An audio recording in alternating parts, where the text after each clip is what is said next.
Cancer. And I hope that when you leave today, you will have a little bit different opinion of cancer and a little more understanding about cancer and our bodies.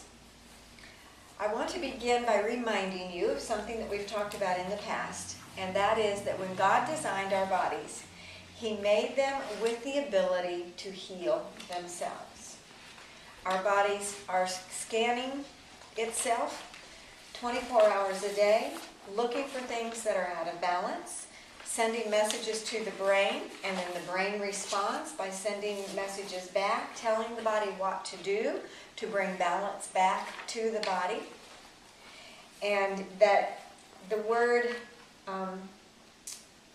incurable really means curable from within.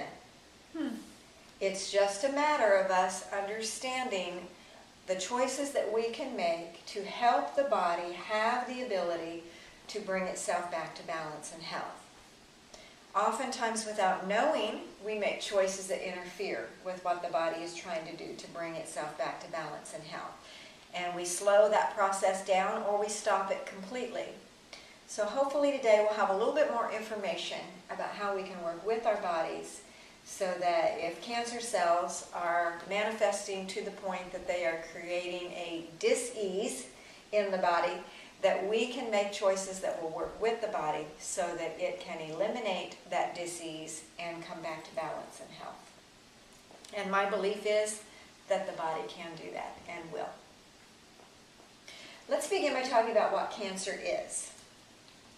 Cancer is essentially a healthy cell that stops functioning and reproducing properly. In other words, it begins to mutate.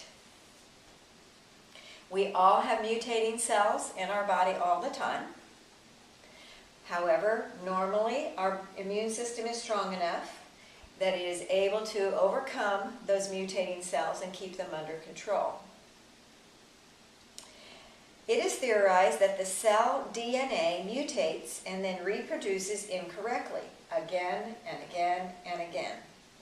These newly mutated cells then begin to reproduce uncontrollably, no longer in harmony with the rest of the body. I want you to be sure to understand that cancer cells are not foreign invaders. They don't need to be destroyed, but they are your own cells that have deviated from the norm.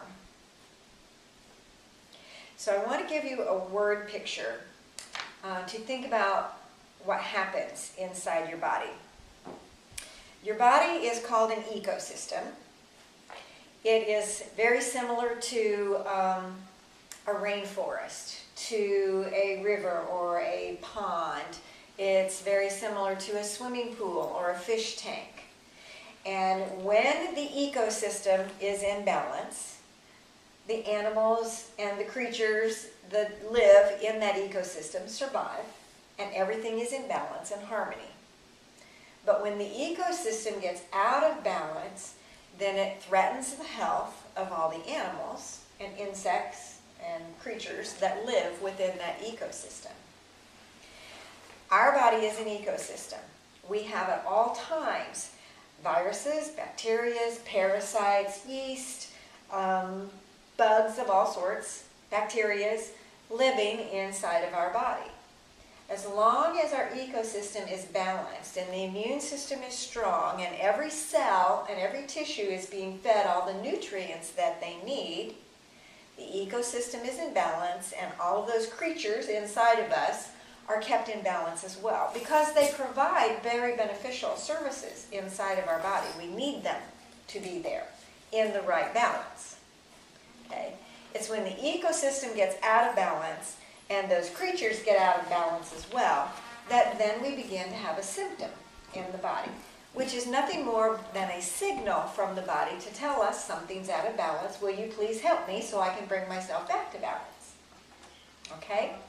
So, cells that begin to mutate are beginning to reproduce much faster with wrong information in them.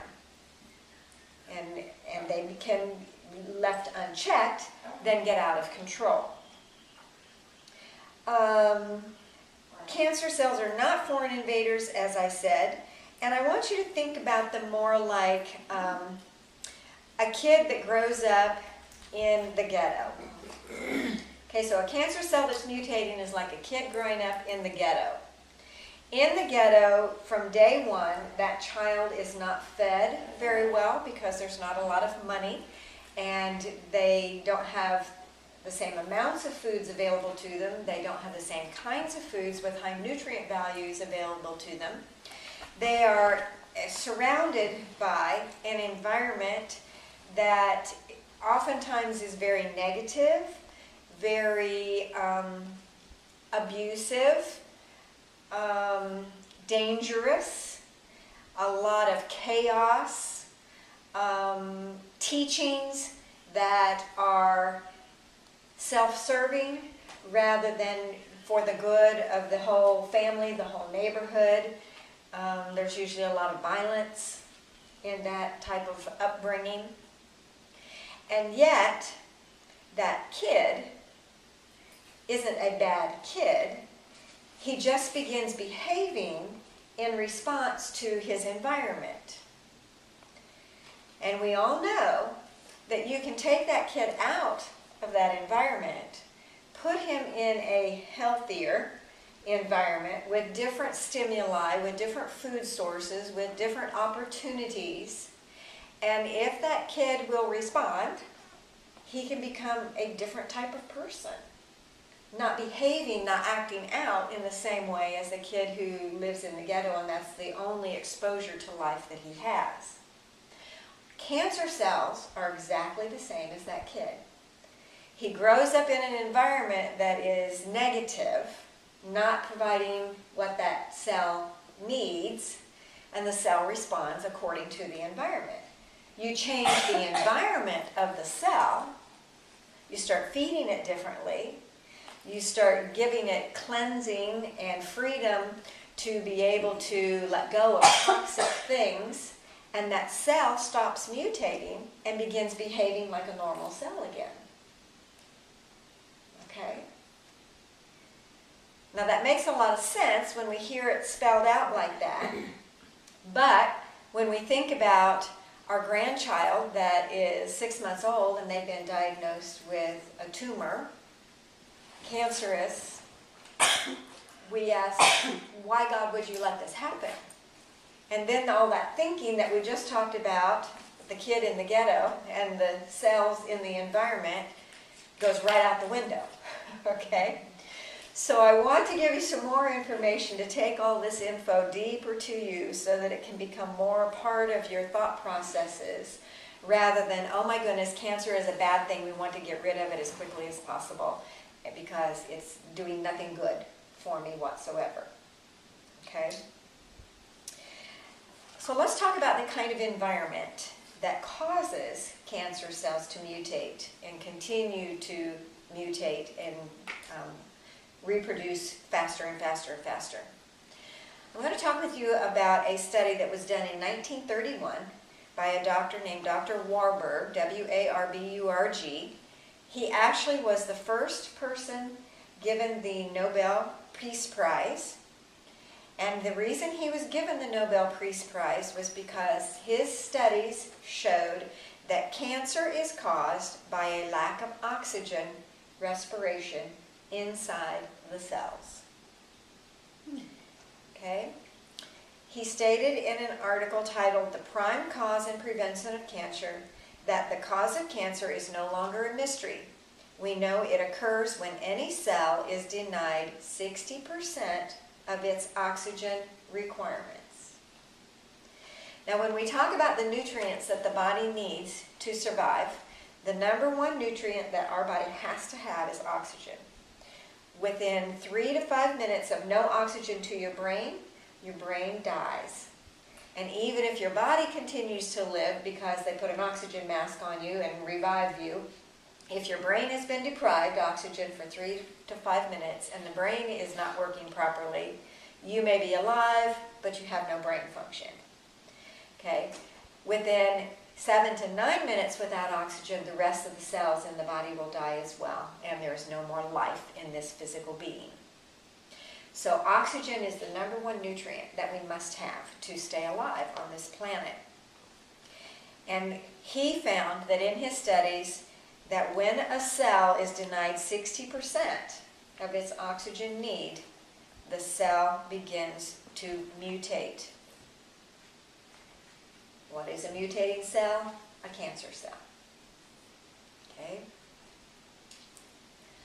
He also stated that if you deprive a cell only 35% of oxygen for 48 hours, the cell will become cancerous. That's 2 days. That just gave me goosebumps when I said that. Cancer, above all other diseases, has countless secondary causes also. But even for cancer, there is only one prime cause. The prime cause of cancer is the replacement of the respiration of oxygen in normal cells by the fermentation of sugar. So, okay, let me explain what I just said. Put it in another one. And yeah, say it in other words. The cell needs nutrients. Nutrients come to the cell through blood flow, but the nutrients have to leave the blood, cross over the cell membrane, and be placed inside the cell. That happens through oxygen. Okay? If there's not enough oxygen that moves into the cell, the oxygen doesn't carry with it then any nutrients, antibodies, to feed that cell, so the cell has the energy to do what it's programmed to do, perform its job inside the body. Okay? What happens when there's not enough oxygen in the cell's looking for energy because it knows it can't keep working if it doesn't have energy, so it seeks out to survive sugar. The cancer cell seeks out sugar to survive. Yes. So another way to say that is cancer cells feed off of sugar. Okay? Now, it also said fermenting sugar. Let's go back to digestion. We've talked about this quite a lot.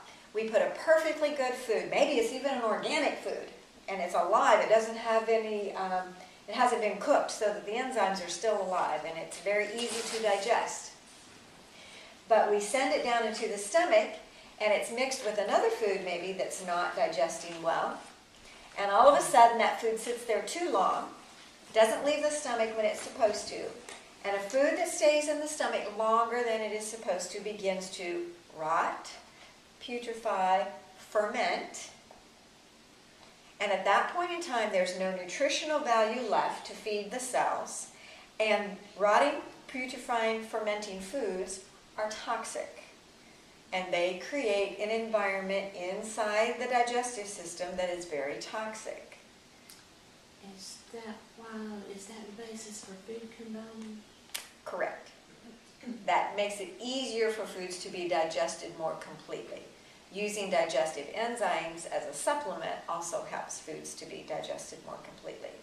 Not cooking foods helps them to be digested more completely, unless it is a flesh food.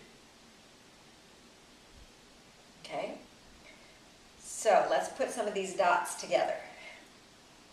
All right? A cell begins to not have enough oxygen supply. The cell cannot live without enough oxygen. The cell does not want to die, so it starts seeking an alternate source of nutrients. It's looking for sugar. Why sugar? Sugar is the most readily available energy source inside of our body. When a food is converted, any plant source food that is converted to energy is converted to a glucose, which means sugar. And it's the most readily available energy source within the body. Okay? So this cell that's not getting enough oxygen finds sugar. And it starts pulling that sugar into the cell to provide some nutrients for the cell so it won't die. However, sugar when it ferments, leads to inflammation.